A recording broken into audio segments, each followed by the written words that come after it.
Dokta, tuangazie swala la CPR. Umetaja neno CPR. Ndio. Huenda ikawa ni kamsamiati kidogo kwa mtazamaji anayetutazama. Kwanza tufahamu, na kama raia wa kawaida anaweza kufanya hiyo CPR ama? Ndio.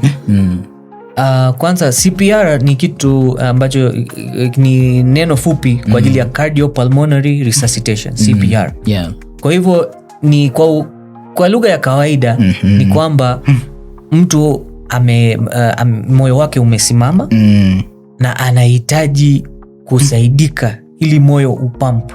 Kwa hivyo wewe kama msaidizi au kama mtoa huduma wa kwanza unakuwa kama moyo wa jamaa au kama pump.